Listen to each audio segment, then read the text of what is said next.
So it is 8 p.m. here on the East Coast. So as always, we're going to get our call started on time. So everybody is now on mute, but when it comes time for questions or comments, I'll let you know how to request unmuting so I can call on you.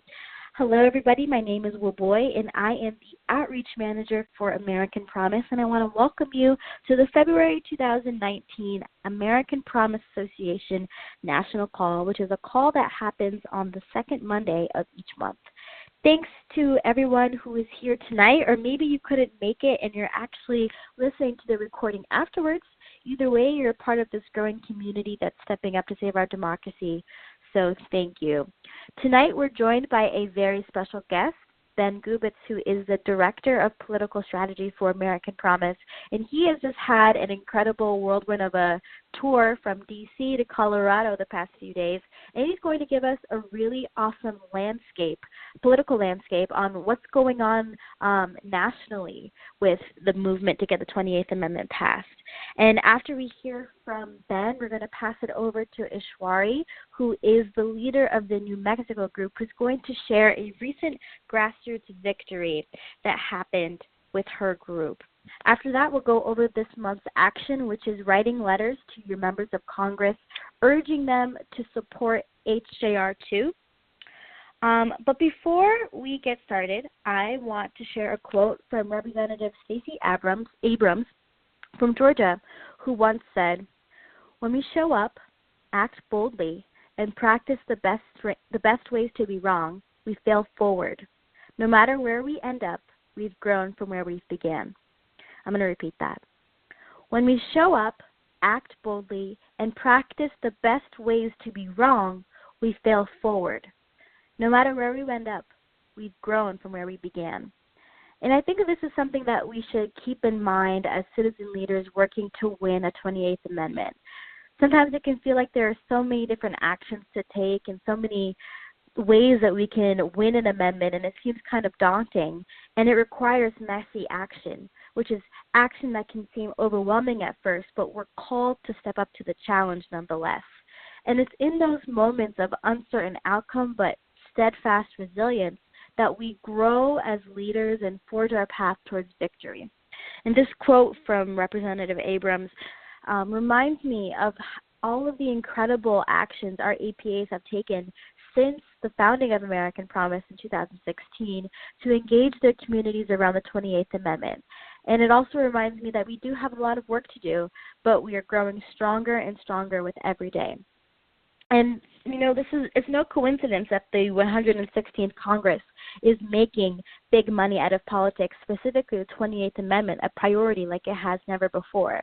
And that's because of the sustained grassroots action you and so many others are taking to help us win the amendment. Now more than ever, it's time for us to dial in and to become the citizen leaders that we've been working towards. Of course, we're going to pass it over to Ben Gubits in just a second. But when it comes time for question and answer, I'll let you know how to request unmuting by pressing the number 1 on your keypad. But with that, Ben, I'm going to pass it over to you. Inspire us with what's going on nationally and get us moving. Thank you, Woboy. And again, good evening to all. Wonderful to hear so many familiar voices on the phone, and to those that I haven't met yet, looking forward to working with you. I have to say, just to start with, I'm extremely optimistic of the progress that we're making. We're about 3 years into launching American Promise, and at the beginning of the year, I've really gotten a sense of this incredible momentum that we're really making and the impact that we're having in all of our communities.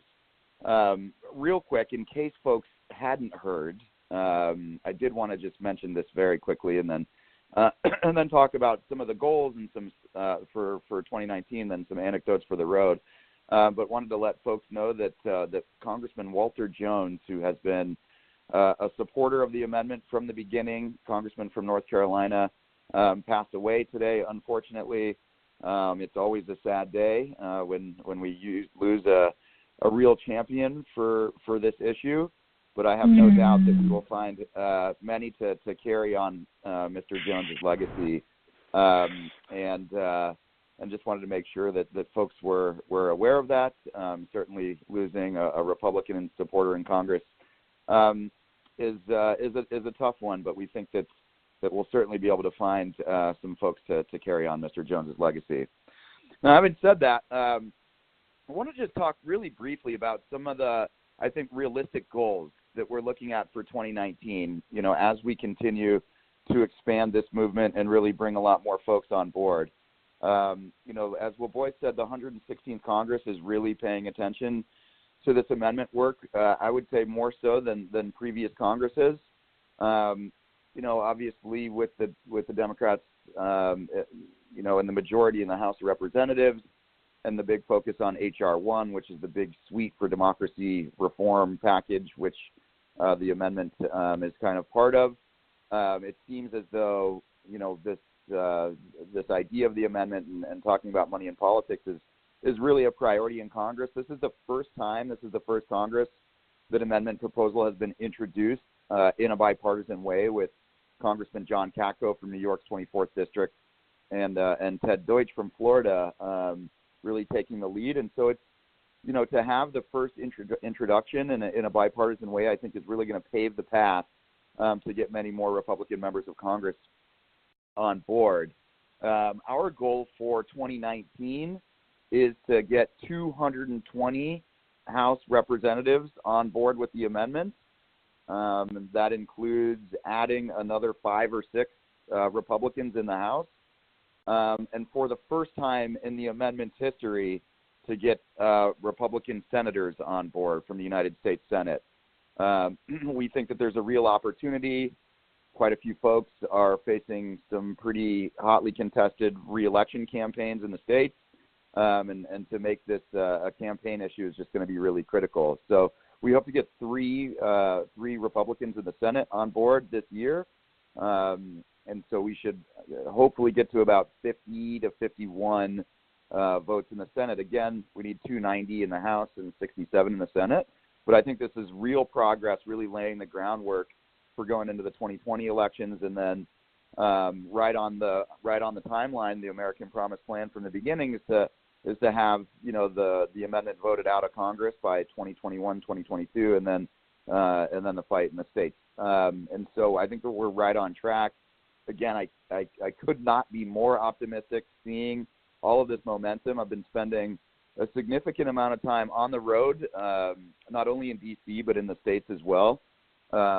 As many on the call know, there's 19 states that are officially on record calling for this constitutional amendment. Our goal for 2019 is to bring that up to 22, so to add 3 more states onto into the victory column, and those include New Hampshire and Wyoming and Minnesota and Virginia and Ohio and Missouri and others that we think have a real shot at becoming the 20th, 21st, and 22nd state to officially call for this. New Hampshire's moving very quickly. There's a committee vote in the New Hampshire House on Wednesday, which I'll be up there for. We have enough commitment from folks on the committee, we think, that will vote on this favorably, and then on to a House floor vote. We'll know really by the end of March, whether New Hampshire is going for it, but I think that this is the year for them for sure. Wyoming also cooking with gas. They've passed in the Wyoming House of Representatives. Deep red state Wyoming with tons of Republican and Democratic support in Wyoming pulling for this. They're on to a Senate vote here soon, I believe this week. So Wyoming and New Hampshire really cooking, and a few of those other states following up right behind. So very exciting stuff. And then, I've been spending at the end of last year and the beginning of this year, quite a bit of time in Washington, meeting with members of Congress and staff, getting feedback, building those relationships. And again, I've been surprised at how welcome this conversation has been. Last week, Jeff Clement and I met with Lisa Murkowski's chief of staff. Lisa Murkowski, obviously United States Senator from Alaska. We met with Susan Collins' staff and Cory Gardner's staff, Susan Collins in Maine and Cory Gardner in Colorado, all 3 Republican United States senators who are very open to having the conversation. They understand that their constituents want this reform. It will certainly take, some more time to get the folks officially on board, but the reception has been surprising, and the conversations have been productive. They're very thoughtful folks, and looking forward to working with them. A couple of the talking points that we've been using and working with some of these Republican members of Congress, and this largely comes from testimony that was delivered by a former Republican state senator from New Hampshire, Jim Rubins, who really breaks down, the conservative case for the amendment. And two actually really stuck out to me, and I've been, discussing this a little bit with members of Congress and staff when I'm in D.C., and one of them is really thinking about this as a states' rights issue. I had never thought about the 28th Amendment in that lens before, but I think that's something that really resonates with folks, that come at this from more of the conservative angle is, they don't want the federal government telling their state how to run elections. And the fact that limiting, campaign spending is now unconstitutional is many folks see as a violation of states' rights. And another one is that Jim Rubin talks about beautifully, and what I'll do is when Waboy sends the follow-up, I'll send around his testimony that he delivered in the New Hampshire House of Representatives that was extremely compelling, more so than I can say over the phone. But another one of the points was, and I think it's really resonating with a lot of folks on the conservative side, is how this has dramatically impacted our free market and capitalist system when we have multinational global corporations that are buying access and influence to gain advantage over other businesses. It really does drive down competition in so much of a way that and especially in the way that Jim Rubins puts it, it's a real threat to our economic system and the free market. And so these types of talking points have been extremely helpful when meeting with folks. Again, I think language really matters. When we're having meetings, whether it's in district offices or in D.C. or state representatives or city councilors or whomever, I think being cognizant of language is really important, thinking about who we're talking to. And so I'd love to have Waboy share that testimony with you guys when she sends a follow-up. So, again, we have certainly, a ways to go here, but like I said, I'm more optimistic than ever that we're on the right track.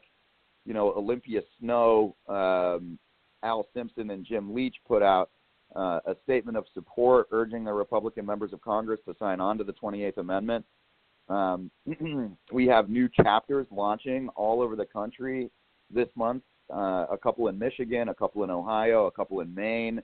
I was just in Colorado. I got my plane landed about an hour and a half ago, so I was there doing events in a very red district, and had really great turnout and a ton of interest in launching chapters there.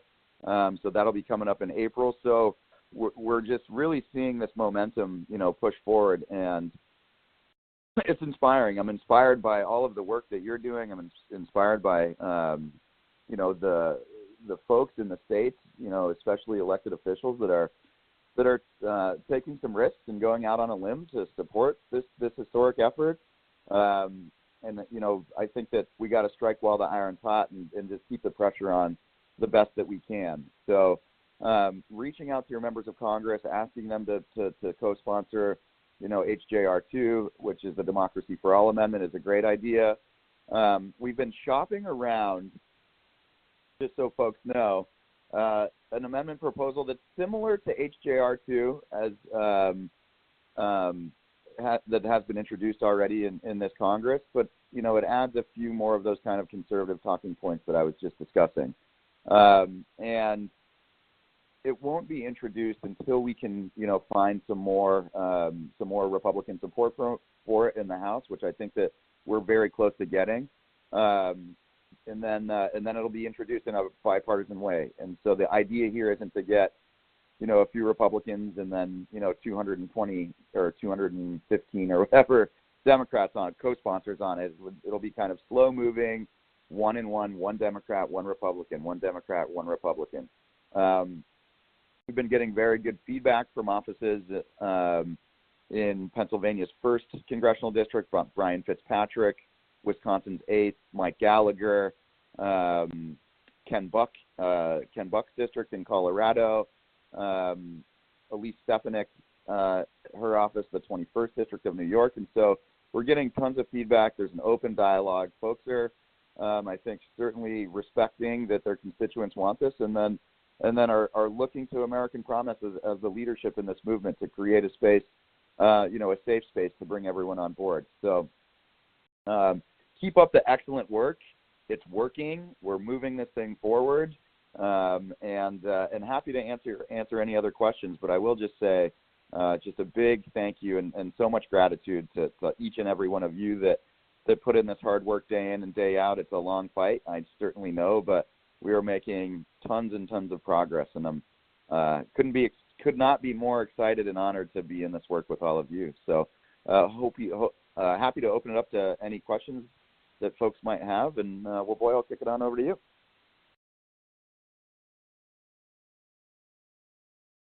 Sorry, I was on mute. Thank you so much, Ben. That was super informative. So if you have a question, just press the number 1 on your keypad. I already see that Ted has his hand raised. Ted, you're unmuted. Where are you calling in from? What's your question? Yes, this is Ted Knapke from Columbus, Ohio. Ben, I think I read something recently that some Republicans are even looking at this pragmatically, that they're looking at the number of donations that came in during the last election, and they're actually seeing the advantage they've had in fundraising that could slip away. Can you comment on that, or is that something you've seen or heard of at all? Yeah, absolutely, Ted. That's a great question, and good to hear from you. It was wonderful to see you when I was out in Ohio. I guess likewise, just a few months ago. So great to hear from you. And yeah, that's absolutely the case. Leading up to 2020, where so many races across the country are going to be hotly contested, Republicans all across the board are getting their butt whipped in the fundraising game.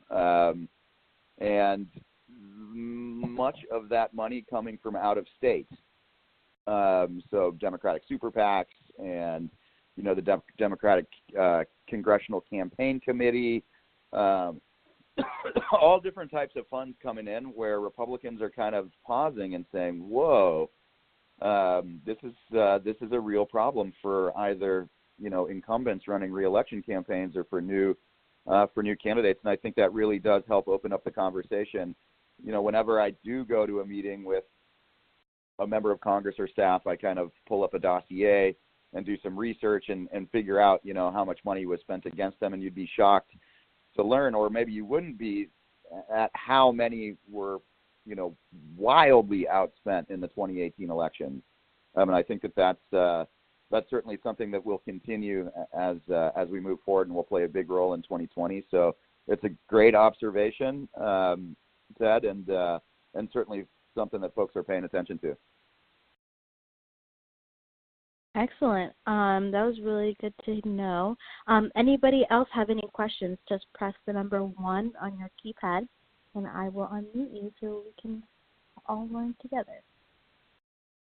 In the meantime, while people are thinking of questions, Ben, I have a quick question. So this month's action is writing letters to our elected officials to vote or to co-sponsor HJR2.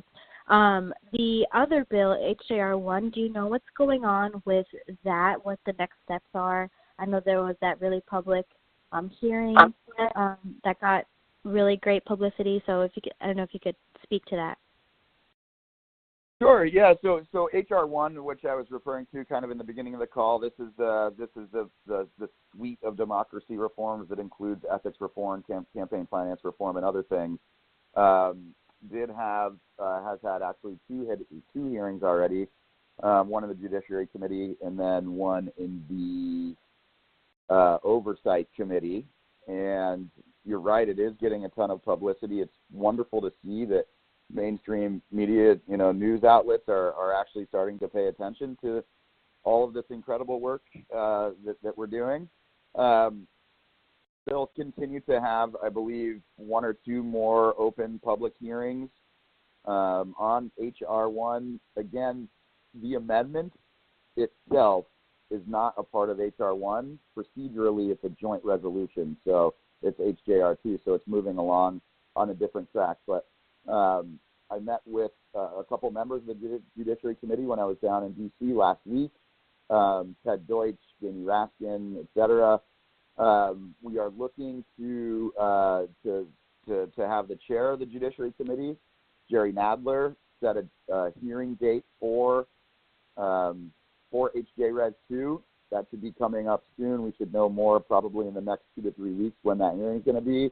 This will be really great. This will be hopefully one of a few public hearings where we can get testimony from folks all over the country, not just constitutional scholars and lawyers and judges, but folks from communities that see the real impact of corporate takeover and really egregious examples of using money in politics to bend policy.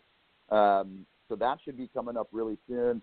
In terms of a House floor vote, I think that HR1 will certainly be getting that before the amendment does, but it's very likely, I think with 95% certainty, that the HJR2, the amendment proposal, will get a vote in the United States House of Representatives, which has never happened before. And so with that, I think it's,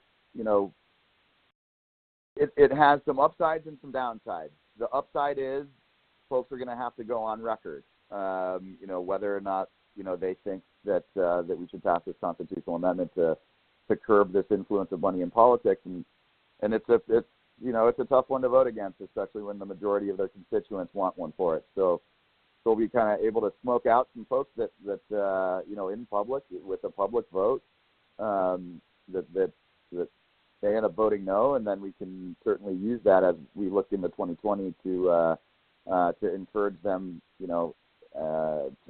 to get on board because constituents will be paying attention to this as they go to the ballot box.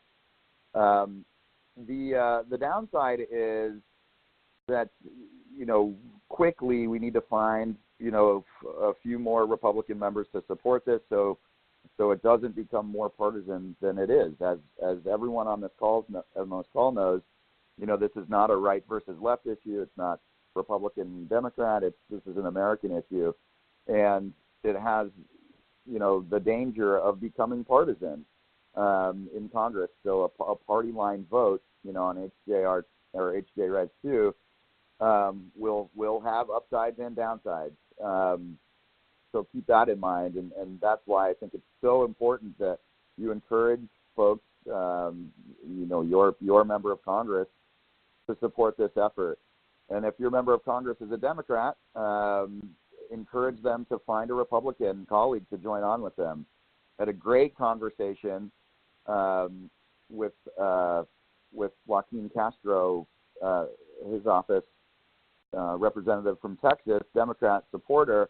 Had a great conversation with his office and saying, I do know probably 2 or 3 folks that I work well with, that are on the other side of the aisle that we can have these conversations with. So many times I think that, the Democrats and Republicans in Congress just don't talk to each other. And with you encouraging them to do that, I think it's really, really helpful. The Democrats did not really reach out to Republicans for support on HR1. I think the idea to use this as 2020 campaign messaging is certainly playing a role in that. So I think that they need to hear from us as constituents and saying, listen, we want this reform. We want to do everything in the power of your office to advance this reform, not just co-sponsor a bill. We want you to hold an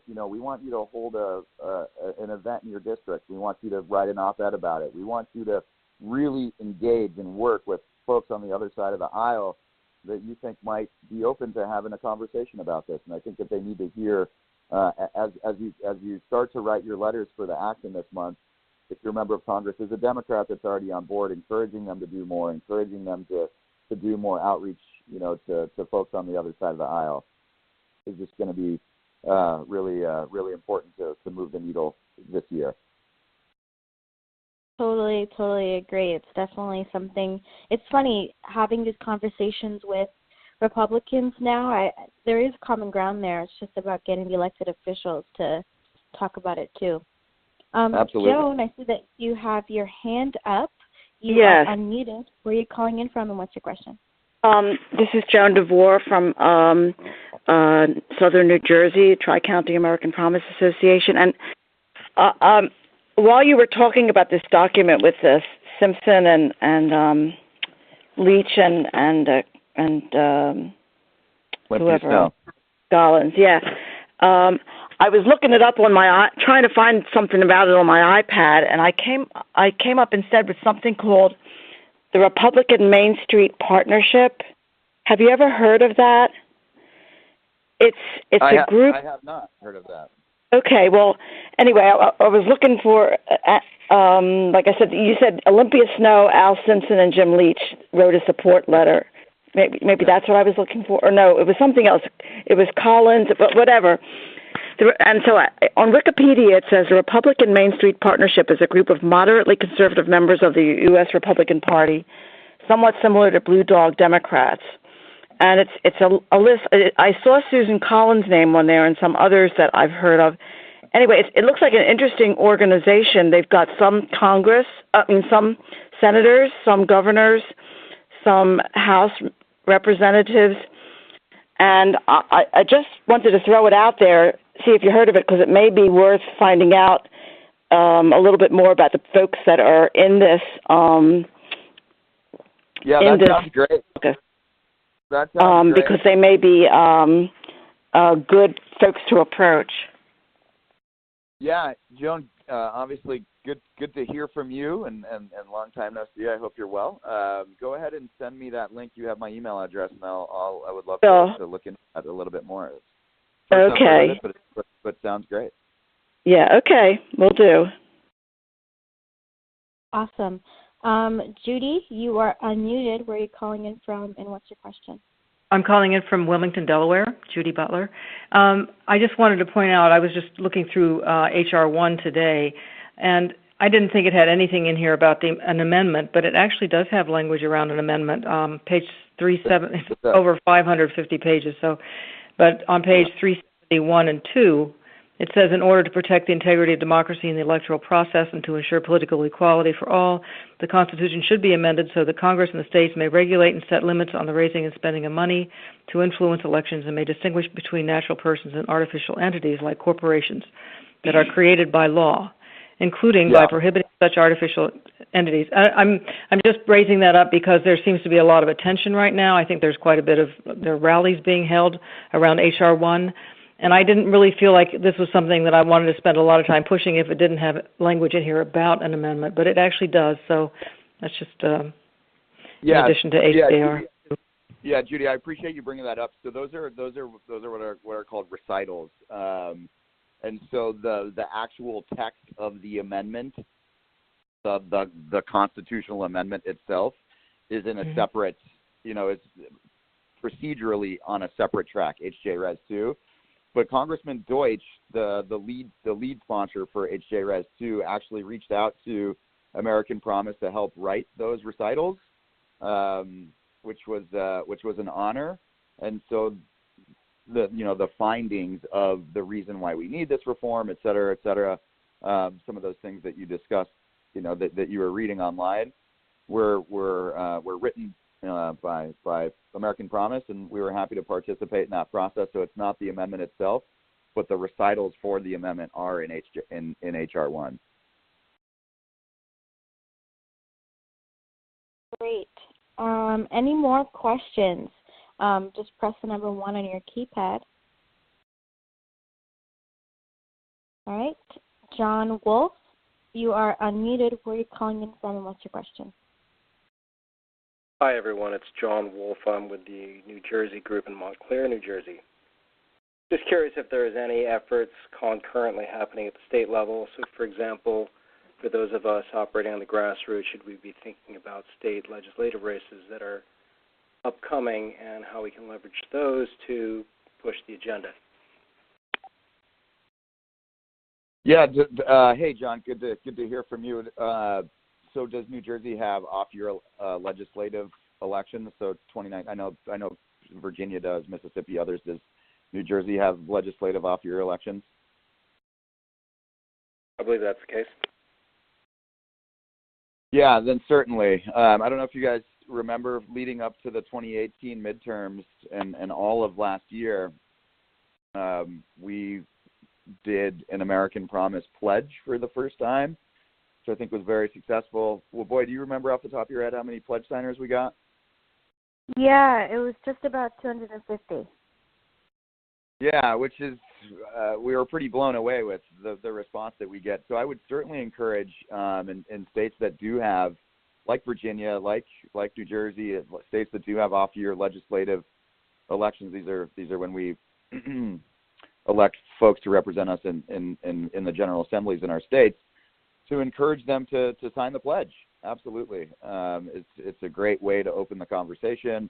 It gets folks thinking about the 28th Amendment.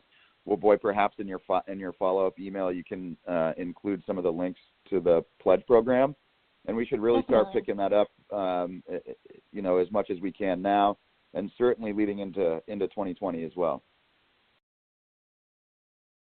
Excellent. We have time for one more question. Carol, you're unmuted. Where are you calling in from, and what's your question? Hi, I'm calling in from McMurray, Pennsylvania. When we were talking earlier about how to approach a Democratic representative, the suggestion was ask them to write an op-ed, ask them to reach to the other side of the aisle, and also to hold an event. I will be meeting next week with the staff of one of our Democratic representatives, and I was just wondering if I could have a suggestion about the event. Actually, what we were trying to do here was to duplicate what someone else had done and have a viewing of the documentary Dark Money. But aside from that, what would we ask specifically from a representative's office with regard to an event? Yeah, that's a great question. Are you part of the Mount Lebanon, Pennsylvania American Promise Association? Yes, actually, we decided to call ourselves the Southwest PA chapter. Southwest but PA it did chapter. start with Mount. Great. It did start with Mount Lebanon. Yes. Got it. Okay, I wasn't exactly sure where McMurray was. Well, great to hear from you. So you're just right outside of Pittsburgh? In what's called the South Hills area. So we're southwest of Pittsburgh. West of Pittsburgh. Yeah. Okay. Great. So I think that a dark money screening is a great idea. And is your representative that you're meeting with, is that a Democrat or a Republican? Well, he used to be my representative, then things got redistricted, but his people are being gracious enough to allow me to come in. It's actually Connor Lamb. He's a Democrat, and I'm actually going to ask him then to speak with Guy Reschenthaler, who's a Republican and is our new representative after the redistricting. Yeah, okay, that's great, and I know that Connor Lamb is a supporter of this work for sure. So that's really great. I think a dark money screening would be wonderful. Maybe you can ask if we can have the congressman join a panel after, the dark money screening and have his Republican colleague perhaps, attend the event, maybe not join the panel if he wants or do that too, but host a screening, have a panel discussion afterwards, and maybe the congressman would be open to that.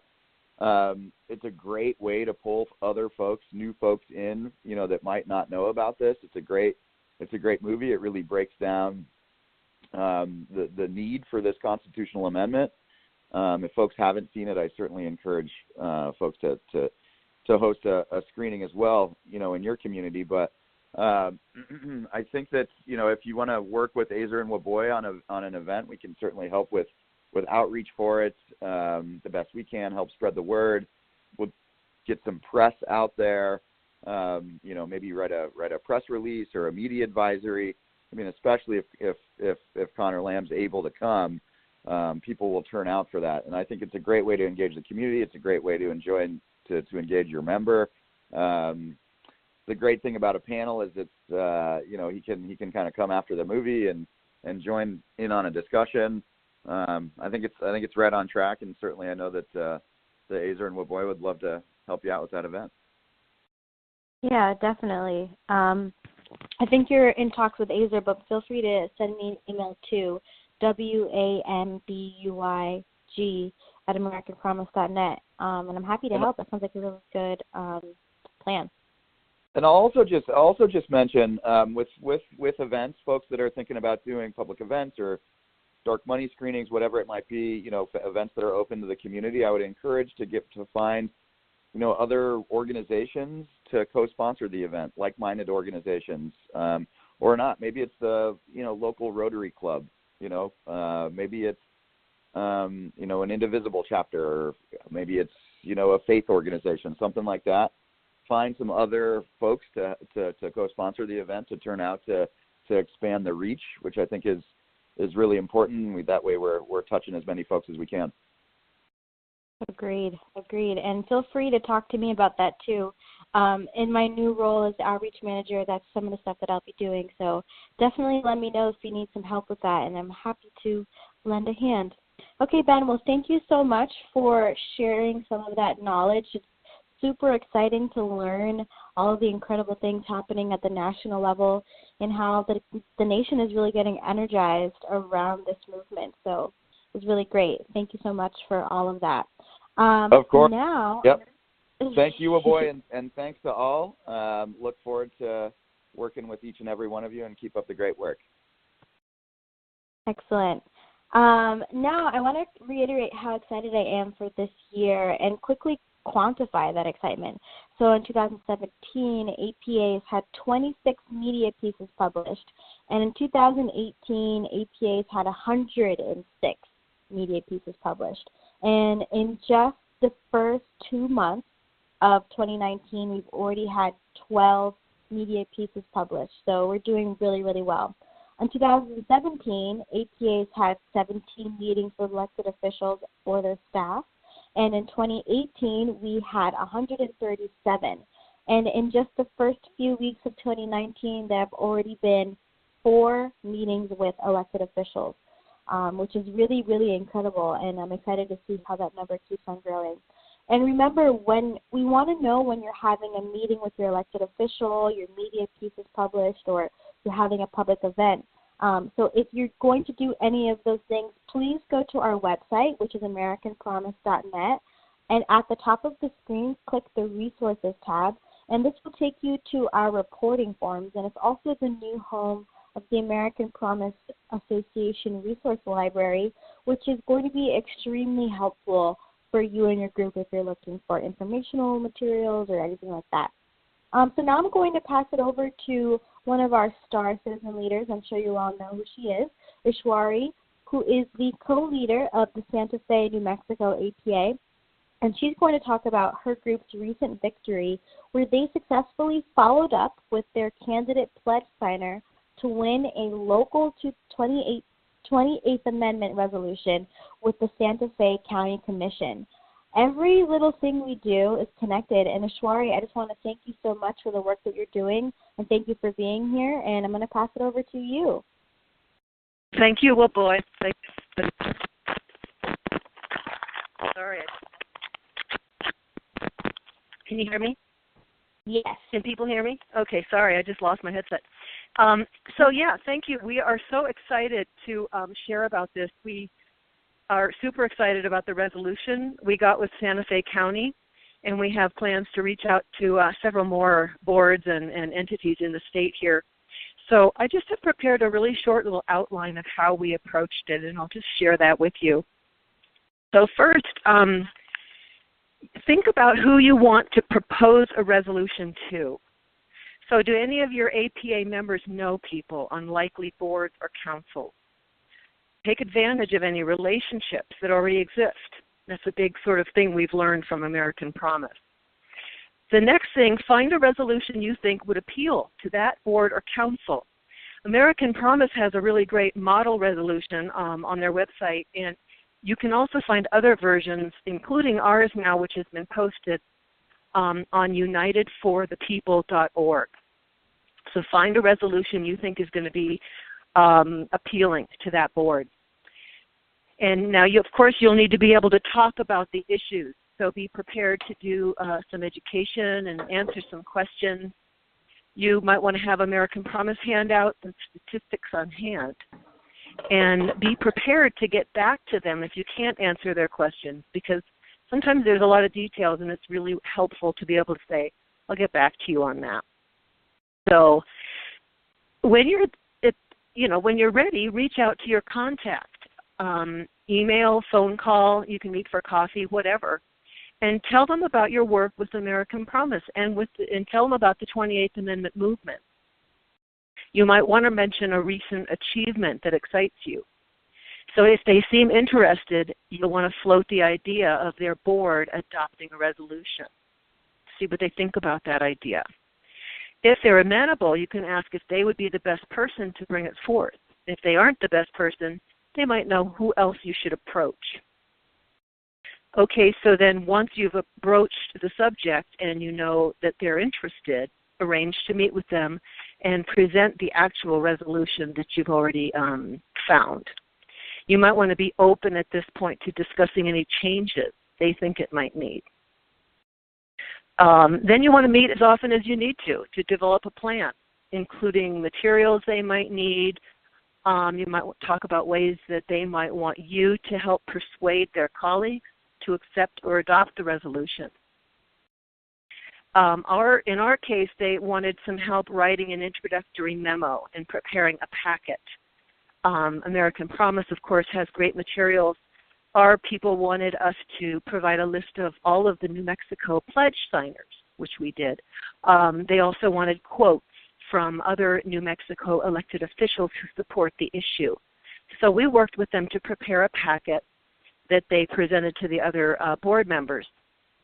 So then once you get a date, once you're actually at the point where a date is set to present the resolution to the board or commission or whatever it is that you're talking with, you want to brainstorm with your contact about how to mobilize support.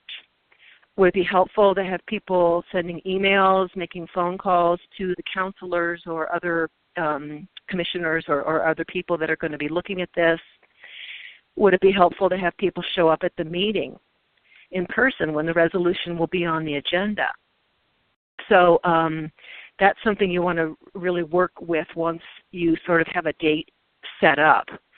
And of course, depending on the reception that you get, both in the beginning stages of talking to this person and also, when you actually have this thing on the agenda, you might need to go back to the drawing board a couple of times. In that case, just, do what it takes. We actually, for us, it went through really simply, really easily. It was almost kind of unbelievable how quickly it went. But, hang in there.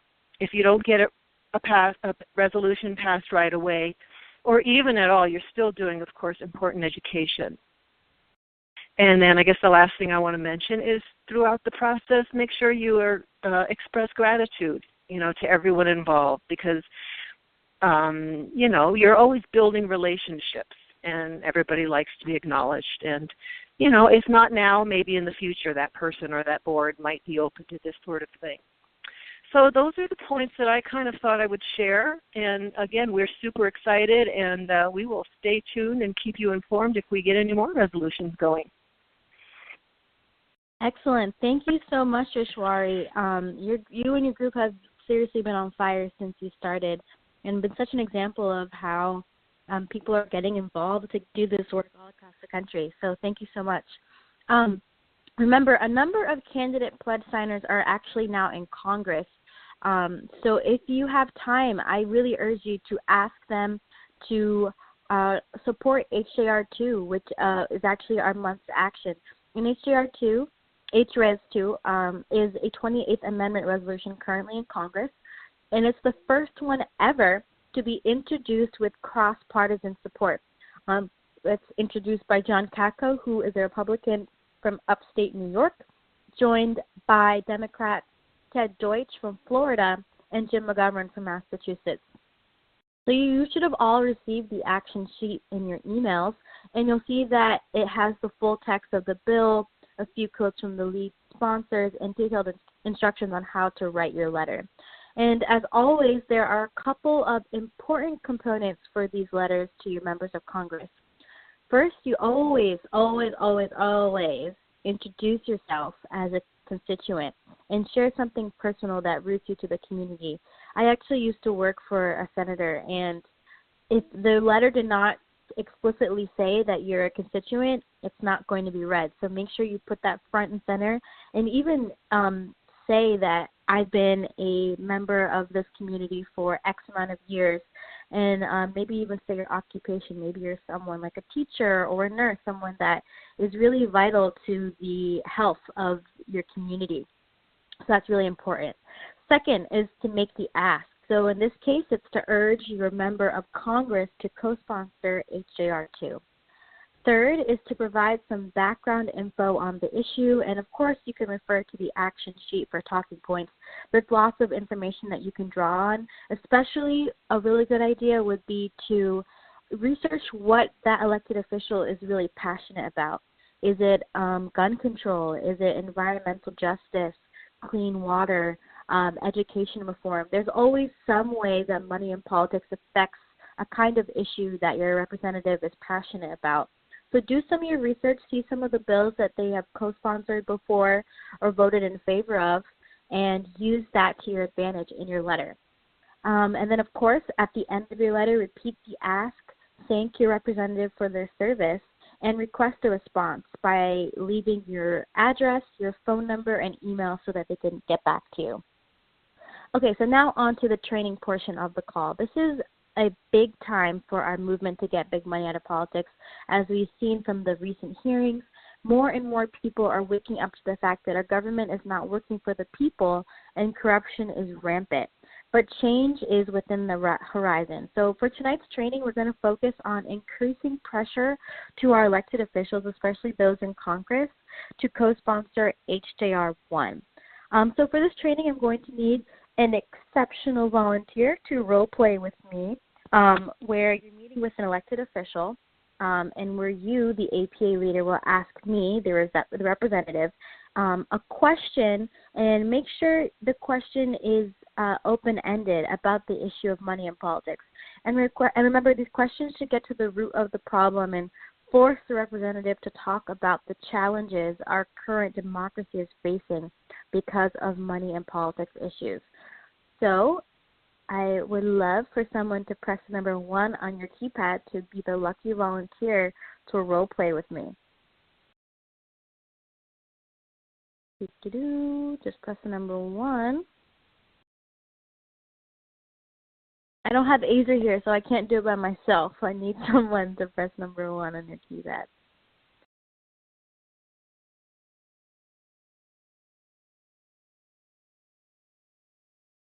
Anyone? Yes, I see them. They're all flooding in. Excellent. Okay, Marie, you are unmuted. So, who's your representative so I can make sure I embody them in the right way? I'm from Cherry Hill, New Jersey, with Tri-County, New Jersey APA, and my representative is Representative Donald Norcross. Okay, great. I don't know much about him, but I will do my best. All right, so let's get started. Thank you so much for meeting with me, Marie. Where are you from?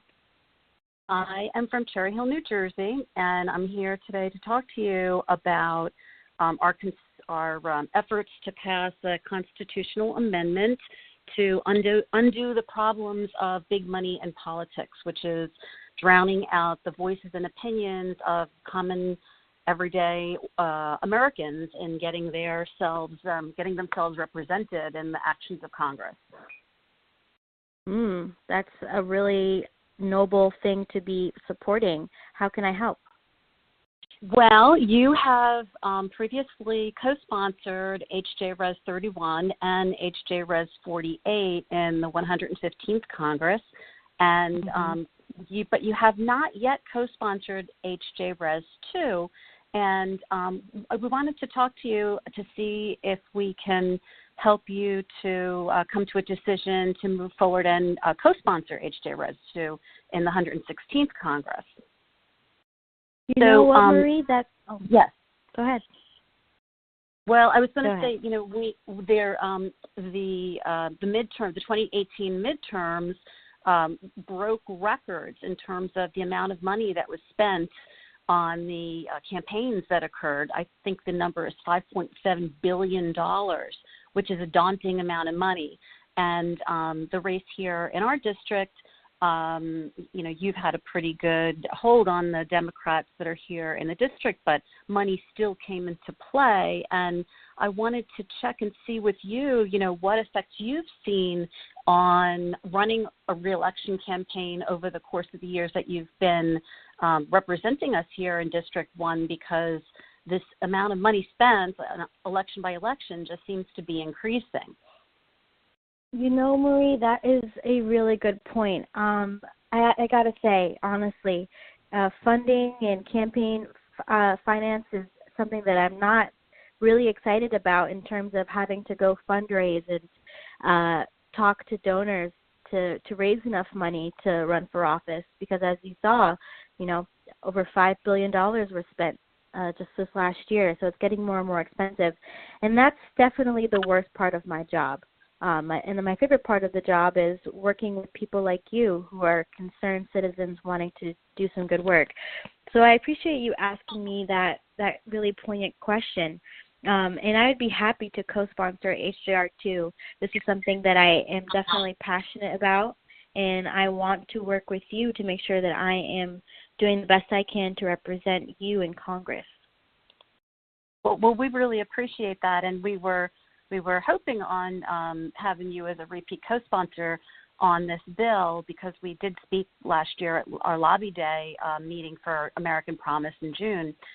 And we were wondering if maybe now that we have several new members of the congressional delegate from here in New Jersey, if you could help us, because our goal here in New Jersey is to possibly get all of the delegates to sign on. We have 11 Democrats and 1 Republican now, but as of last year, only 3 of the Democrats had signed on as co-sponsors. So I was wondering if you could help us to reach out to your colleagues and get the word out so we can make way with getting them to co-sponsor as well.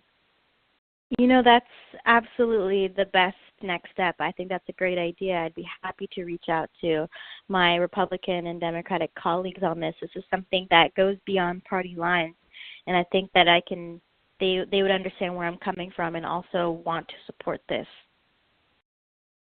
Great. Well, that's really helpful. So I'd like. Go ahead. That was really, really great, Marie. You are obviously a seasoned vet, and that was really awesome.